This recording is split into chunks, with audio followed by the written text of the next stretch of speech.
Fala pessoal, tudo bem com vocês? Hoje nós vamos responder a questão 54 da prova da SC6 do ano 2024, do Magistério em Matemática. A questão que nós vamos responder é da prova tipo A, certo? Vamos ao enunciado.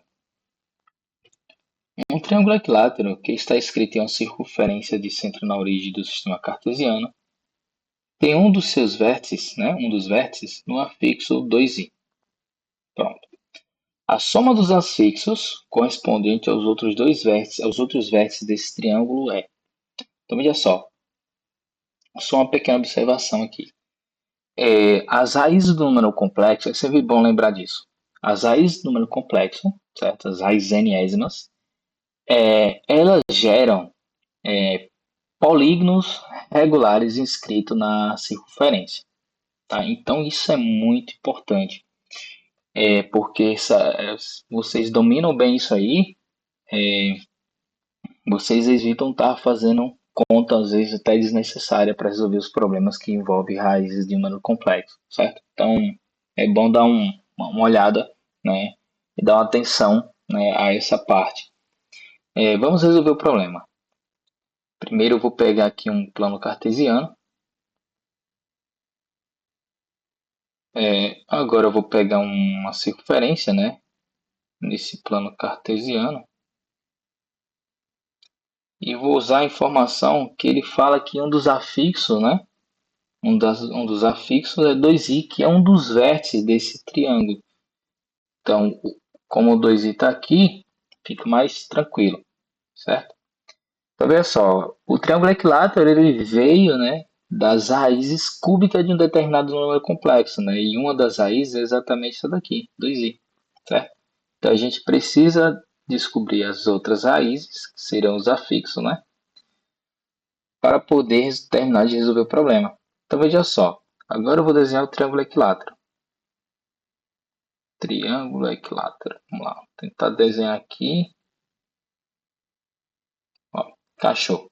Temos aqui um triângulo equilátero. E o legal daqui é o seguinte, que nós temos o triângulo escrito em uma circunferência, né? A circunferência centrada na origem significa que dá para a gente usar a simetria do triângulo equilátero tranquilamente, né? Porque se esse valor aqui é A, então esse daqui vai ser menos A. Então isso significa que o afixo do lado direito é da forma A mais IB, e o afixo do lado esquerdo é da forma menos A mais IB, certo? Ele quer a soma desses dois afixos, certo? Só que, veja que aqui nós temos menos A, e do outro lado nós temos A. Então esses camaradas se cancelam. Então no final das contas nós ficamos só com 2IB. Então para resolver o problema, basta só saber o valor de B. Mas aí é que está, né? A vantagem de trabalhar com triângulo equilátero. No triângulo equilátero vale tudo, né? O incentro conhecido como baricentro, que é conhecido com circuncentro, né? A altura conhecida com as medianas, né? Então, nesse caso, o circuncentro e o baricentro, eles coincidem, certo? Então, aqui eu tenho a origem. E como a mediana coincide com a altura, o que é que nós ganhamos daqui? Que pela propriedade do baricentro, ele vai dividir a mediana na razão 2/1. Só que a mediana no triângulo equilátero coincide com a altura. Então veja só, se esse tamanho já vale 2 e o baricentro ele divide na razão 2/1, nós sabemos que esse tamanho aqui vai ser 2, consequentemente esse outro pedaço aqui vai ser 1, certo? Então, esse camarada daqui só pode ser quem? Menos i.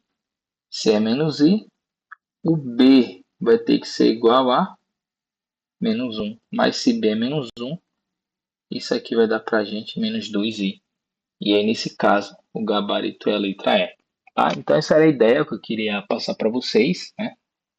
Que olhar, quando estiver trabalhando com raízes complexas, é interessante olhar para as formas geométricas, né?